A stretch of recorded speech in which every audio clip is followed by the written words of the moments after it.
펜타곤 국방장관 직속 회의실. 28년 경력의 미국 수석 분석관이 리모컨을 쥔 손을 떨고 있었습니다. 국방장관이 차갑게 쏘아보고 있었죠.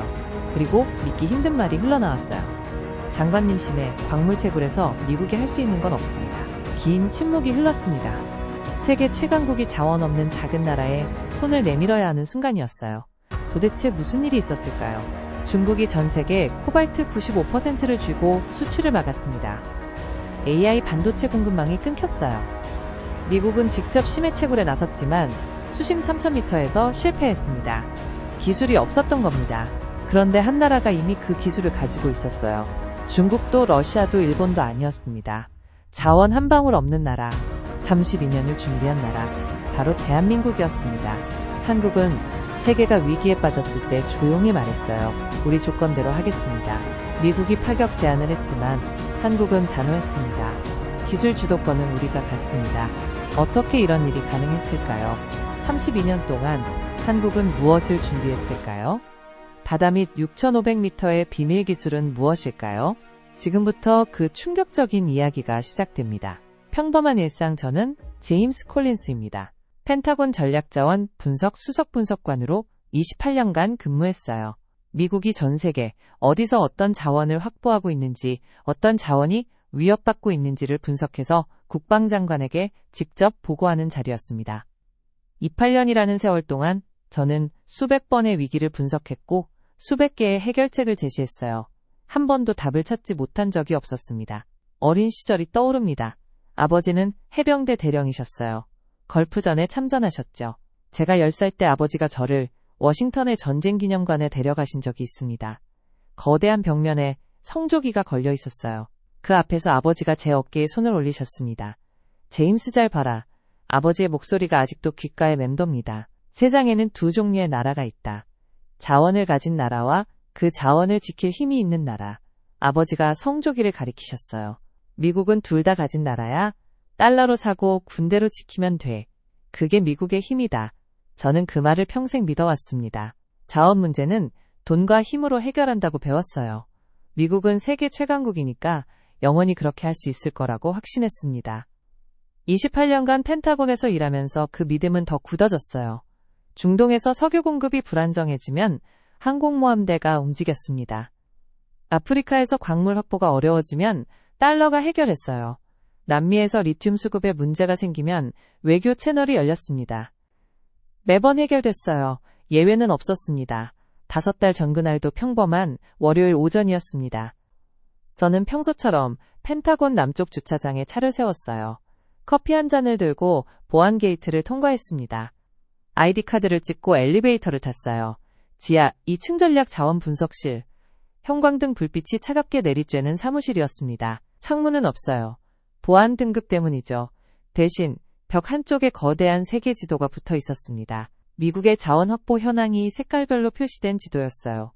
파란색은 안정, 노란색은 주의, 빨간색은 위험. 저는 매일 아침 그 지도를 한번 훑어보는 것으로 하루를 시작했습니다. 오늘도 대부분 파란색이었어요. 중동 석유 안정 호주, 리튬 공급 원활, 캐나다 니켈 계약 갱신 완료. 완벽했습니다. 저는 커피를 한 모금 마시며 모니터를 켰어요. 이메일을 확인하고 오늘 일정을 봤습니다. 오후 2시에 분기자원 현황 브리핑이 있었어요. 국방차관보에게 보고하는 정례회의였습니다. 특별한 건 없었어요. 보고서도 이미 다 만들어놨습니다. 저는 여유롭게 자료를 마지막으로 점검했어요. 미국의 전략자원 확보 현황은 전반적으로 양호합니다. 석유 비축량은 전략 비축유 기준 3억 9천만 배럴로 안정적입니다. 리튬은 호주, 칠레와의 장기 계약으로 향후 10년간 공급이 보장됩니다. 히토류는 중국 의존도가 여전히 높지만 몰리코프 광산과 자체 생산량을 늘리고 있습니다. 나무랄 데가 없었어요. 저는 속으로 안도했습니다. 매분기하는 보고지만 차관보 앞에서는 늘 긴장되거든요. 그때였습니다. 사무실 문이 벌컥 열렸어요. 레이첼 박이었습니다. AI 공급망 분석팀장. 한국계 미국인 3세로 38세의 젊은 분석관이었어요. 똑똑하다는 평판이 자자했지만 저는 솔직히 그녀를 별로 대수롭지 않게 여겼습니다. AI 공급망이라는 팀 자체가 2년 전에 신설된 부서였거든요. 자원 분석의 핵심은 석유가스 광물이지 AI 같은 건 우리 관할이 아니라고 생각했어요. 하지만 그날 레이첼의 표정은 달랐습니다. 얼굴이 창백했어요. 손에 태블릿을 꽉 쥐고 있었습니다. 갈등 발생 콜린스 수석 분석관님. 레이첼의 목소리가 떨리고 있었어요. 왜 그래 레이첼? 무슨 일인가? 중국 공무원에서 방금 공식 발표가 나왔습니다. 뭔데? 코발트 수출 통제입니다. 저는 커피잔을 내려놓았습니다. 통제? 어느 정도? 전면 통제입니다. 즉시 시행이요. 저는 눈을 깜빡였습니다. 전면이라고? 네. 콩고민주공화국 내 중국 소유 강산 전체에 대해 수출 허가제를 시행합니다. 사실상 전면 금지나 마찬가지예요. 저는 의자에서 일어났습니다. 콩고 코발트가 세계 생산량에서 차지하는 비중이 얼마지? 전 세계의 73%입니다. 그리고 그중 중국 기업이 장악하고 있는 게 레이첼이 태블릿 화면을 보여줬습니다. 95%입니다. 등골이 서늘해졌습니다. 하지만 저는 아직 냉정했어요. 28년간 이런 위기는 수없이 겪었으니까요. 코발트가 왜 중요한 건지 정확히 설명해봐. 코발트는 AI 반도체 생산의 핵심 원자재입니다. 엔비디아, AMD, 인텔 할 것 없이 모든 AI 칩 제조 공정에 코발트가 들어갑니다. 전기차 배터리에도 필수고요. 그래서 대체 공급처는 레이첼이 고개를 저었습니다. 그게 문제입니다. 지금 바로 대체할 수 있는 곳이 없어요. 없다고? 호주가 약간의 코발트를 생산하지만 전 세계 수요의 4%도 안 됩니다. 캐나다와 필리핀을 합쳐도 8%가 한계예요. 저는 잠시 생각했습니다. 그리고 자신 있게 말했어요. 레이첼이건 우리가 이전에도 수없이 겪은 상황이야. 중동 석유 위기 때도 그랬고 히토류 파동 때도 그랬어. 결국 해결됐지. 콜린스 수석 분석관님 이번엔 다릅니다. 뭐가 다른데? 석유는 대체 유전을 개발하면 됐고 히토류는 자체 광산을 재가동하면 됐습니다. 하지만 코발트는 레이첼이 말끝을 흐렸습니다. 한순간 사무실이 조용해졌어요. 형광등 윙거리는 소리만 들렸습니다. 코발트는 지구상의 편중이 너무 심합니다. 콩고를 빼면 의미 있는 양을 확보할 곳이 물리적으로 없어요. 저는 손을 내저었습니다. 좋아 레이첼. 상황은 이해했어. 하지만 너무 앞서가지 마. 중국이 전면 통제를 오래 유지할 순 없어. 국제사회 압박 WTO 제소우리 외교 채널. 방법은 많아. 저는 단호하게 말했습니다. 미국에는 달러가 있고 동맹이 있고 군사력이 있어. 자원 문제를 힘으로 해결 못한 적이 없었어. 레이첼이 입술을 깨물었습니다. 알겠습니다. 하지만 하나만 더 말씀드려도 될까요? 뭔데? 이번 통제가 단순히 경제적 문제가 아닐 수도 있습니다. 중국은 AI 패권 전쟁에서 미국을 꺾기 위해 이 카드를 꺼낸 겁니다. 코발트 없이는 차세대 AI 반도체를 만들 수 없어요. 그 말은 미국의 국방 프로그램 전체가 멈춘다는 뜻입니다. 저는 레이첼을 물끄러미 바라봤습니다. 그녀의 눈빛이 진지했어요. 처음으로 제 확신이 흔들리기 시작했습니다. 하지만 저는 고개를 저었어요. 레이첼 좋은 분석이야. 하지만 우리에겐 아직 카드가 남아있어. 국방부가 가만히 있을 리 없어. 필요하다면 심해 채굴도 검토할 거야. 바다 밑에도 코발트는 있으니까. 레이첼이 잠시 망설이더니 고개를 끄덕였습니다. 알겠습니다. 보고하겠습니다. 그녀가 나갔어요. 문이 닫혔습니다. 저는 다시 의자에 앉았습니다. 커피는 이미 식어 있었어요. 저는 벽에 걸린 세계 지도를 바라봤습니다. 파란색이 대부분이었던 그 지도. 하지만 지금은 달라 보였어요. 어딘가에 보이지 않는 빨간색이 번지고 있는 것만 같았습니다. 그날 오후 2시 국방차관보 앞에서 정례 브리핑을 했습니다. 저는 준비한 대로 보고했어요.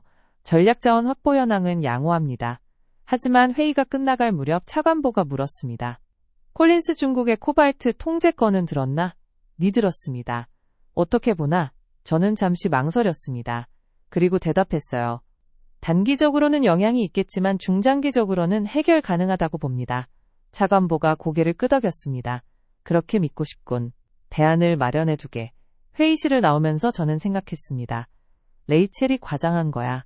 중국이 아무리 코발트를 막아도 미국은 방법을 찾을 거야. 항상 그래왔으니까. 하지만 제 손이 미세하게 떨리고 있었습니다. 커피 때문인지 아니면 다른 이유 때문인지 저는 알 수 없었어요. 위기 고조 2주가 지났습니다. 상황은 예상보다 훨씬 빠르게 악화됐어요. 중국의 코발트 통제가 현실이 됐습니다. 엔비디아가 차세대 AI 칩 생산 일정을 전면 재검토한다고 발표했어요. AMD는 공급망 위기 경고를 냈습니다. 인텔은 조용했지만 내부적으로는 비상이 걸렸다는 소문이 돌았어요. 실리콘밸리 전체가 흔들리기 시작했습니다. 펜타곤은 더 심각했어요. 국방부의 차세대 무기 프로그램 17개가 전부 AI 반도체에 의존하고 있었습니다.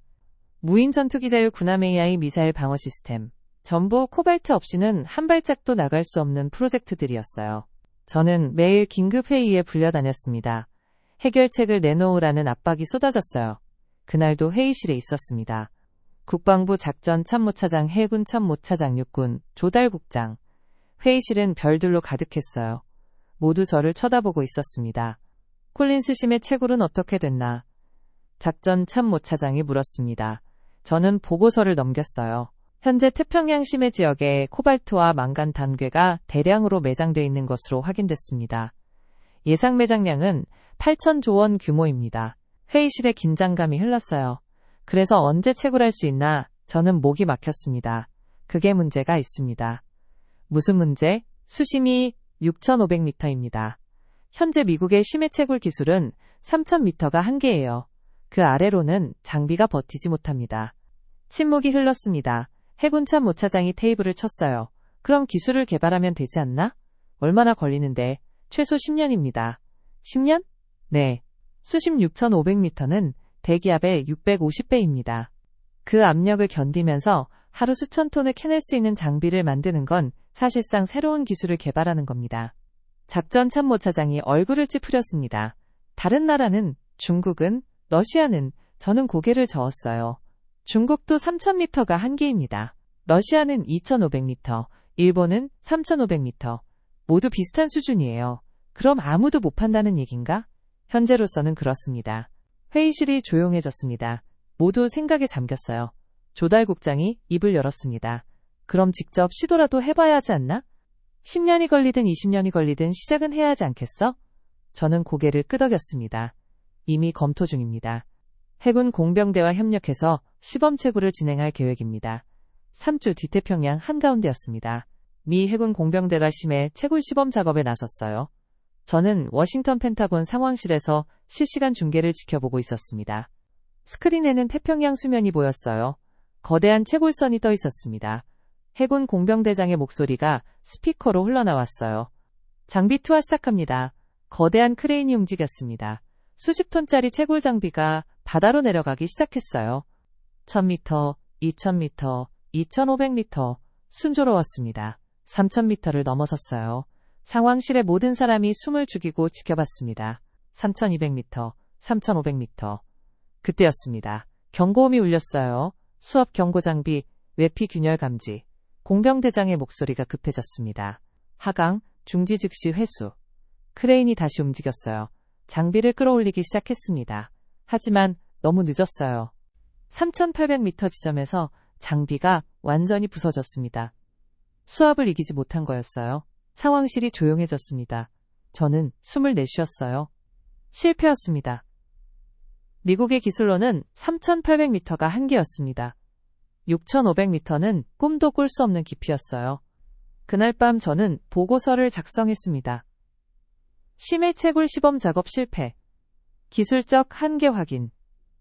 단기간 내 해결 불가. 다음 날 아침 긴급 회의가 소집됐습니다. 국방장관이 직접 주재하는 회의였어요. 저는 실패 보고를 했습니다. 장관의 얼굴이 굳어졌어요. 다른 방법은? 현재로서는 없습니다. 중국과 협상. 중국은 협상 의사가 없습니다. 코발트를 무기화하고 있어요. 유럽은? 유럽도 같은 처지입니다. 모두 중국산 코발트에 의존하고 있습니다. 장관이 테이블을 쳤습니다. 그럼 미국이 손 놓고 당하고만 있으란 말인가? 저는 대답할 수 없었어요. 28년 경력에 처음으로 답이 없었습니다. 회의실의 공기가 무거웠어요. 그때 레이첼 박이 손을 들었습니다. 장관님 한 가지 보고 드릴 게 있습니다. 절정 모두의 시선이 레이첼에게 쏠렸습니다. 레이첼이 일어서서 태블릿을 조작했어요. 스크린에 화면이 떴습니다. 한 나라의 연구 논문 목록이었어요. 저는 제목을 읽기 시작했습니다. 심해 6,500m 환경 하악 고압 내구성 연구 초심의 광물 채굴 로봇 8 개발심에 채굴선 자동 위치 보정 시스템. 모두 10년 전, 15년 전, 심지어 20년 전 논문들이었습니다. 레이첼이 설명했습니다. 제가 AI 공급망을 추적하다가 우연히 발견했습니다. 한 나라가 1992년부터 심해 채굴 기술을 연구해왔어요. 32년간 꾸준히 논문을 발표하고 특허를 출원했습니다. 하지만 아무도 주목하지 않았어요. 심해 채굴은 경제성이 없다고 봤으니까요. 장관이 물었습니다. 그 나라가 어딘가? 대한민국입니다. 회의실이 조용해졌어요. 저는 귀를 의심했습니다. 한국? 네, 한국입니다. 그들은 1992년 유엔 해양법 협약이 발효되자마자 태평양 심해 광구를 신청했어요. 15만 제곱킬로미터, 한반도 면적의 1.5배 크기입니다. 해군천 모차장이 끼어들었습니다. 광구를 신청하는 건 누구나 할 수 있어. 문제는 채굴 기술이지. 레이첼이 고개를 끄덕였습니다. 맞습니다. 그래서 한국은 32년간 기술을 개발했어요. 2015년에는 수심 5,000m에서 시험 채굴에 성공했습니다. 2020년에는 6,500m, 작년에는 하루 4,200톤 채굴 기록을 세웠어요. 저는 벌떡 일어났습니다. 4,200톤? 하루에? 네. 미국이 0톤일 때 한국은 하루 4,200톤을 캐내고 있었습니다. 회의실이 술렁거렸어요. 장관이 손을 들어 조용히 시켰습니다. 계속해보게. 레이첼이 다음 화면을 띄웠어요. 한국연구소의 사진이었습니다. 거대한 실험 수조고압 테스트 챔버 로봇 8. 이게 전부 한국이 가진 겁니다. 세계 최고 수준의 심해 채굴 기술이에요. 중국도 없고 러시아도 없습니다. 일본이 근접했지만 한국보다 5년은 뒤처져 있어요. 현재 수심 6,500m에서 상업적 채굴이 가능한 나라는 지구상에 한국뿐입니다. 저는 주저앉았습니다. 믿을 수가 없었어요. 자원 하나 없는 나라. 매년 에너지 수입에 수백억 달러를 쓰는 나라.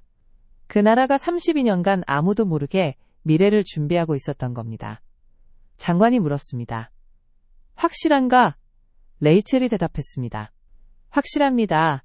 저는 한국해양수산부 자료를 전부 확인했어요. 그들의 채굴선은 이미 태평양에 나가 있습니다. 작전참 모차장이 입을 열었습니다.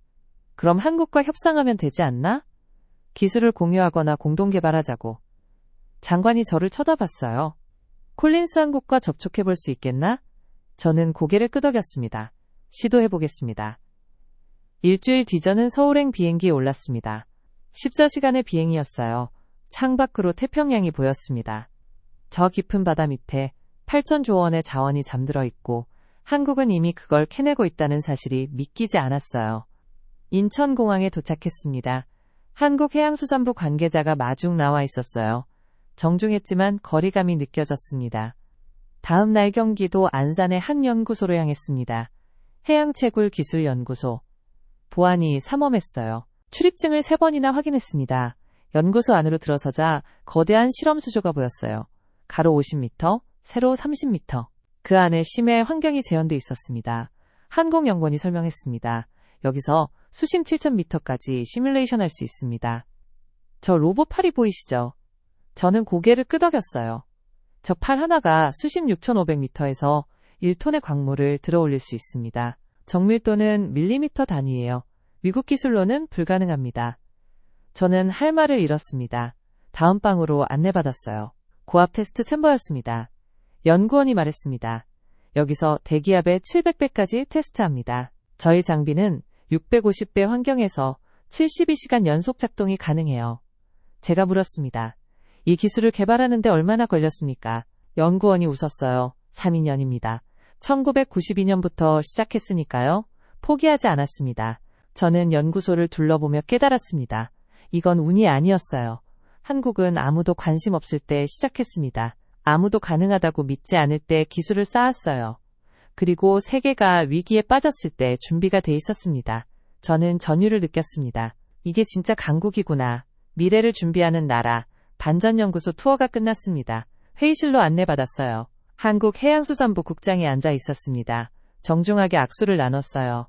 콜린스 분석관님 멀리서 오시느라 수고하셨습니다. 저는 자리에 앉았습니다. 감사합니다. 귀국의 기술력에 깊은 인상을 받았습니다. 국장이 미소를 지었어요. 하지만 거리감은 여전했습니다. 그래서 오늘 어떤 이야기를 나누러 오셨습니까? 저는 숨을 들이마셨습니다. 솔직하게 말씀드리겠습니다. 미국은 현재 코발트 공급 위기에 직면해 있습니다. 중국의 통제로 AI 반도체 생산이 중단될 위기예요. 심해 채굴이 유일한 대안인데 미국은 기술이 없습니다. 국장이 고개를 끄덕였습니다. 그래서 기술 협력을 제안하고 싶습니다. 공동개발이든 기술 이전이든 미국은 한국과 함께 이 문제를 풀고 싶습니다. 국장이 잠시 생각하더니 물었어요. 미국은 무엇을 제공할 수 있습니까? 저는 준비한 대로 답했습니다. 태평양 함대의 안전보장기술 개발자금 지원장기 구매 계약, 미국이 가진 모든 걸 테이블 위에 올리겠습니다. 국장이 고개를 저었습니다. 콜린스 분석관님 한 가지 이해하셔야 할 게 있습니다. 저는 긴장했어요. 이 기술은 32년의 결과물입니다. 한국이 자원 하나 없는 나라라는 걸 뼈저리게 느끼며 만든 기술이에요. 석유 한 방울 나지 않는 나라, 매년 수백억 달러를 에너지 수입에 쓰는 나라, 그런 나라가 미래를 준비한 겁니다. 국장이 창밖을 바라봤어요. 1992년 한국은 결정을 내렸습니다. 자원이 없으면 만들자. 바다 밑에 자원이 있다면 그걸 캐낼 기술을 개발하자. 당시 아무도 믿지 않았어요. 경제성이 없다고 했습니다. 하지만 한국은 멈추지 않았어요. 7명의 대통령이 바뀌는 동안에도 이 프로젝트는 계속됐습니다. 저는 듣고 있었습니다. 국장이 계속 말했어요. 2000년대 초반 유가가 폭등했을 때 사람들이 물었습니다. 왜 심해 채굴 같은 데 돈을 쓰느냐고, 그 돈으로 석유를 사면 되지 않느냐고. 하지만 한국은 알고 있었어요. 언젠가 자원이 무기가 되는 날이 온다는 걸. 그날을 대비해야 한다는 걸. 2015년 수심 5,000m 시험 채굴에 성공했습니다. 세계가 놀랐어요. 2020년 6,500m. 세계가 주목하기 시작했습니다. 작년 하루 4,200톤. 이제 세계가 줄을 서고 있습니다. 중국이 먼저 왔어요. 러시아가 왔고 일본이 왔습니다. 유럽연합도 왔어요. 그리고 오늘 미국이 왔습니다. 저는 입이 말랐습니다. 국장이 저를 똑바로 쳐다봤어요. 콜린스 분석관님 한 가지만 명확히 하고 싶습니다. 한국은 이 기술을 팔 생각이 없습니다. 이건 32년의 땀입니다. 한국의 미래예요. 하지만 협력은 가능합니다. 한국의 조건으로. 저는 물었습니다. 조건이 뭡니까? 국장이 서류를 꺼냈어요. 첫째 채굴한 광물의 65%는 한국이 갖습니다. 미국은 35%. 둘째 기술의 소유권과 의사결정권은 한국에 있습니다. 셋째 기술 이전은 한국의 사전 동의 없이 불가합니다. 넷째 공동운영위원회를 구성하되 기술적 최종 결정은 한국이 내립니다. 저는 서류를 바라봤습니다. 믿을 수가 없었어요.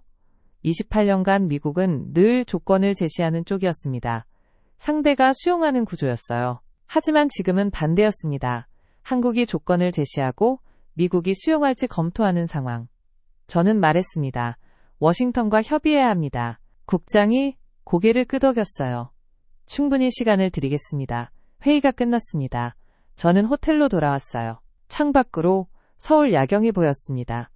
불빛이 반짝이는 도시. 자원 하나 없는 나라. 하지만 32년을 준비한 나라. 저는 아버지가 떠올랐습니다. 세상에는 두 종류의 나라가 있다. 자원을 가진 나라와 그 자원을 지킬 힘이 있는 나라. 미국은 둘 다 가진 나라야. 하지만 아버지는 틀렸습니다. 세상에는 세 번째 종류의 나라가 있었어요. 자원을 만들어내는 기술을 가진 나라. 그 나라가 진짜 강국이었습니다. 저는 보고서를 작성했습니다. 한국의 조건을 워싱턴에 전달했어요. 그리고 덧붙였습니다. 이 조건을 수용하는 게 미국의 유일한 선택입니다. 해결, 이 주 뒤 워싱턴 펜타곤이었습니다. 긴급 국가안보회에 회의가 소집됐어요. 국가안전보장회의. 국무장관, 국방장관, 합참의장, CIA 국장. 미국의 핵심 인사들이 모두 모였습니다. 저도 배석했어요. 한국 상황을 직접 보고하기 위해서였습니다. 국방장관이 회의를 시작했습니다. 모두 한국의 제안을 검토했을 겁니다. 의견을 듣고 싶습니다. 합참의장이 먼저 입을 열었어요. 솔직히 말하면 받아들이기 어렵습니다. 미국이 35%만 받는다는 건 굴욕적입니다. CIA 국장이 끼어들었습니다. 하지만 대안이 있습니까? 중국은 협상할 생각이 없어요. 심해 채굴 기술을 자체 개발하려면 최소 10년입니다. 국무장관이 물었습니다. 콜린스 분석관 한국의 입장은 확고한가? 저는 고개를 끄덕였습니다. 확고합니다. 한국은 32년간 이 기술을 준비했어요. 그들에게 이건 단순한 자원이 아닙니다. 생존 전략입니다. 자원 없는 나라가 미래를 준비한 결과예요. 그때 해군 참모차장이 말했습니다. 그럼 우리가 기술을 가져오면 되지 않나? 군사적으로 압박하거나. 회의실이 조용해졌어요. 국방장관이 손을 들었습니다. 그 말은 동맹국을 상대로 군사행동을 하자는 건가? 해군 참모차장이 얼굴을 붉혔습니다. 아닙니다. 다만 옵션을 검토하자는. CIA 국장이 끼어들었습니다. 비현실적입니다. 한국은 미국의 핵심 동맹이에요. 게다가 기술은 사람의 머릿속에 있습니다. 연구소를 점령한다고 해결될 문제가 아닙니다. 국무장관이 고개를 끄덕였어요. 맞습니다. 우리가 할 수 있는 건 협상뿐입니다. 그때 그랜트 토마스 제독이 입을 열었습니다. 저는 반대합니다. 토마스는 해군 작전사령관으로 회의실에서 가장 영향력 있는 인물 중 하나였어요. 모두의 시선이 그에게 쏠렸습니다. 토마스가 계속 말했어요. 미국은 세계 최강국입니다. 우리가 조건을 받아들이는 게 아니라 제시하는 겁니다. 한국에 더 나은 조건을 요구해야 합니다. 저는 손을 들었습니다. 제독님, 제가 한 말씀 드려도 되겠습니까? 토마스가 저를 쳐다봤어요. 말해보게. 저는 숨을 들이마셨습니다. 제독님, 저는 28년간 미국이 항상 갑이라고 믿어왔습니다. 하지만 이번은 다릅니다. 한국은 우리가 가지지 못한 걸 갖고 있어요. 그건 돈으로 살 수 없는 겁니다. 32년의 기술입니다. 토마스가 테이블을 쳤습니다. 그래도 미국이 무릎 꿇을 수는 없어. 저는 조용히 대답했어요. 이건 무릎 꿇는 게 아닙니다. 현실을 인정하는 겁니다. 한국의 35%를 받아들이면 미국은 AI 공급망 위기를 해결합니다. 거부하면 우리가 잃는 건 100%예요. 회의실이 조용해졌습니다. 국방장관이 토마스를 쳐다봤어요. 토마스의 의견을 바꿀 생각은 없나? 토마스의 턱이 떨렸습니다. 5초, 10초. 긴 침묵이 흘렀어요. 토마스가 입을 열었습니다. 저는 미국이 세계 최강이라고 믿어왔습니다. 지금도 그렇게 믿습니다. 하지만 토마스가 주먹을 쥐었어요. 현실을 부정하는 건 강함이 아니라 어리석음입니다. 국방장관이 물었습니다. 그게 수용이란 뜻인가? 토마스가 고개를 끄덕였어요. 입술을 꽉 깨물고 있었습니다. 국방장관이 일어섰습니다. 좋아. 한국 측 조건을 수용한다. 콜린스 협정안을 최종 작성하게. 알겠습니다. 회의가 끝났습니다. 저는 사무실로 돌아왔어요. 협정문을 작성하기 시작했습니다. 한미 심해자원 전략협력 협정. 코드명 프로젝트 딥블루. 협정 내용은 이렇게 확정됐습니다. 하나한국이 태평양 심해광구에서 채굴한 전략광물의 35%를 미국에 우선 공급한다. 둘미국 태평양 함대가 한국의 채굴구역을 상시 보호한다. 세심의 채굴 관련 핵심 기술의 소유권과 의사결정권은 한국에 귀속된다. 넷 기술 이전은 한국의 사전 동의 없이 불가하다. 5 공동 운영위원회를 구성하되 기술적 최종 결정은 한국 측이 내린다. 저는 협정문을 프린트했습니다. 손이 떨렸어요. 이건 미국 자원 외교 역사상 전례가 없는 것이었습니다. 미국이 다른 나라의 기술 주도권을 공식적으로 인정한 최초의 사례. 하지만 이게 현실이었습니다. 기술을 가진 나라가 조건을 내미는 시대. 그 시대가 시작된 거였어요. 교훈협정이 체결된 날 저녁이었습니다. 펜타곤 건물은 거의 비어 있었어요. 저는 사무실에 혼자 앉아 있었습니다. 형광등은 꺼져 있었고 책상 위 스탠드 불빛만 켜져 있었어요. 주황빛이 사무실을 부드럽게 채우고 있었습니다. 책상 위에 아버지 사진이 놓여 있었어요. 해병대 정복을 입고 성조기 앞에 서서 웃고 계신 사진. 저는 그 사진을 들어 올렸습니다. 오랫동안 바라봤어요. 아버지, 오늘 제가 한 일을 아시면 뭐라고 하실까요? 미국이 한국의 손을 내밀었습니다. 아버지가 가르쳐 주신 것과 정반대였어요. 자원은 달러로 사고 군대로 지키는 거라고 하셨잖아요. 하지만 오늘 저는 달러로도 군대로도 해결할 수 없는 벽 앞에 섰습니다. 그 벽은 바다 밑 6,500m에 있었어요. 대기압의 650배. 그 압력 속에서 하루 4,200톤의 광물을 캐내는 기술. 미국은 그 기술이 없었습니다. 중국도 없었고 러시아도 없었어요. 일본, 도독일도, 프랑스도. 세계의 어느 나라도 가지지 못한 기술을 가진 나라는 딱 하나였어요. 한국. 자원이라곤 한 방울도 없는 나라. 석유도 없고 가스도 없고 광물도 없는 나라. 매년 100억 달러 이상을 에너지 수입에 쓰는 나라. 그 나라가 32년을 준비했습니다. 아무도 관심 없을 때 바다 밑을 파기 시작했어요. 아무도 가능하다고 생각하지 않을 때 기술을 만들어냈습니다. 그리고 세계가 자원전쟁에 휘말렸을 때 조용히 말했어요. 우리 조건대로 하겠습니다. 저는 아버지 사진을 내려놓았습니다. 아버지 시대가 바뀌었습니다. 자원을 가진 나라가 강한 게 아니었어요. 자원을 만들어내는 기술을 가진 나라가 진짜 강국이었습니다. 그리고 그 나라는 미국이 아니었어요. 한국이었습니다. 없는 것이 약점이 아니었습니다. 없었기에 만들어야 했고, 만들어야 했기에 32년을 준비했고, 32년의 준비가 세계의 판을 뒤집었습니다. 그때 사무실 문을 두드리는 소리가 났어요. 저는 고개를 돌렸습니다. 문 앞에 토마스 그랜트가 서 있었어요. 놀랐습니다. 토마스는 회의 끝나고 콱 문을 닫고 나간 사람이니까요. 얼굴이 피곤해 보였어요. 넥타이를 풀어헤치고 있었습니다.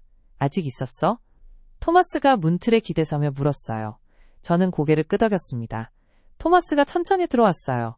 제 맞은편 의자에 앉았습니다. 한참 동안 아무 말이 없었어요. 토마스가 먼저 입을 열었습니다. 콜린스, 네.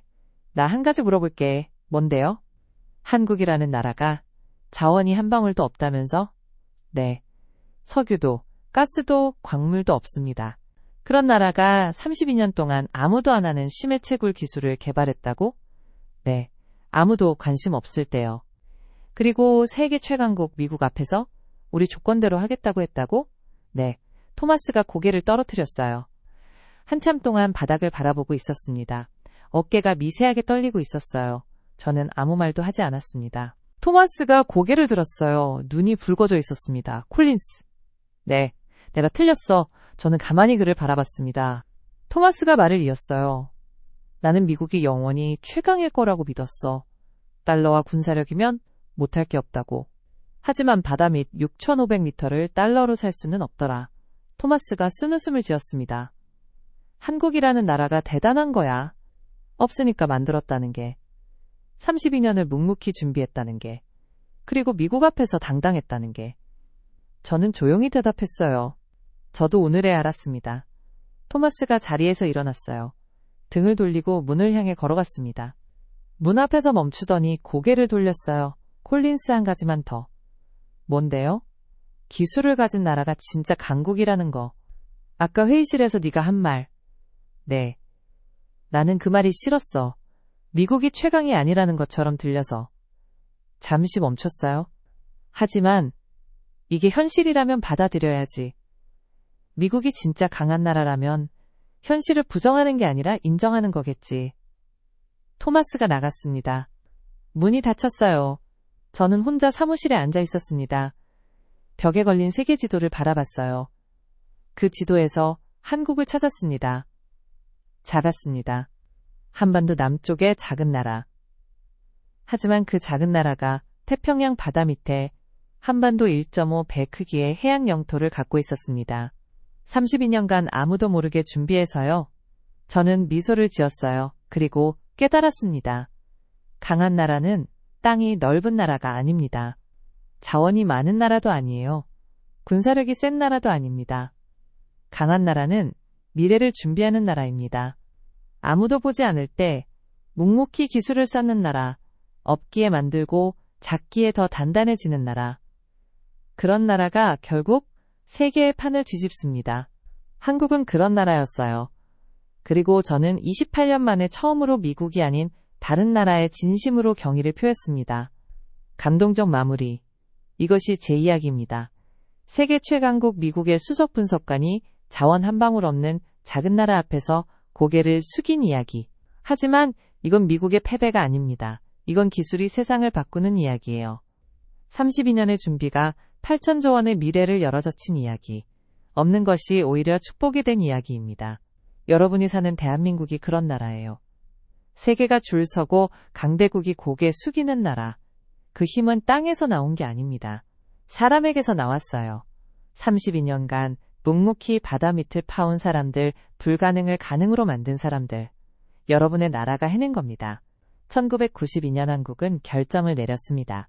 자원이 없으면 만들자. 바다 밑에 자원이 있다면 그걸 캐낼 기술을 개발하자. 당시 아무도 믿지 않았어요. 경제성이 없다고 했습니다. 심해채굴은 꿈 같은 소리라고 했어요. 하지만 한국은 멈추지 않았습니다. 7명의 대통령이 바뀌는 동안에도 이 프로젝트는 계속됐어요. 2000년대 초반 유가가 폭등했을 때 사람들이 물었습니다. 왜 심해채굴 같은 데 돈을 쓰느냐고, 그 돈으로 석유를 사면 되지 않느냐고. 하지만 한국은 알고 있었어요. 언젠가 자원이 무기가 되는 날이 온다는 걸, 그날을 대비해야 한다는 걸. 그리고 2024년 그날이 왔습니다. 중국이 코발트를 막았어요. 세계가 혼란에 빠졌습니다. 하지만 한국은 준비가 돼 있었어요. 수심 6,500m, 대기압의 650배. 그 압력 속에서 하루 4,200톤을 캐내는 기술. 한국만이 가진 기술이었습니다. 중국이 먼저 왔어요. 기술 협력을 요청했습니다. 러시아가 왔고 일본이 왔어요. 유럽연합이 왔습니다. 그리고 미국도 왔어요. 모두 한국의 손을 내밀었습니다. 한국은 조건을 제시했어요. 채굴량의 65%는 한국이 갖는다. 기술 주도권은 한국에 있다. 의사결정권도 한국이 갖는다. 세계 최강국 미국도 그 조건을 받아들였습니다. 선택의 여지가 없었으니까요. 한국이 유일한 해답이었습니다. 지금 이 순간에도 태평양 한가운데에서 한국의 채굴선이 움직이고 있습니다. 바다 밑 6,500m에서 미래를 캐내고 있어요. 코발트, 망간, 니켈, AI 시대를 움직일 자원들, 한국이 세계에 공급하고 있습니다.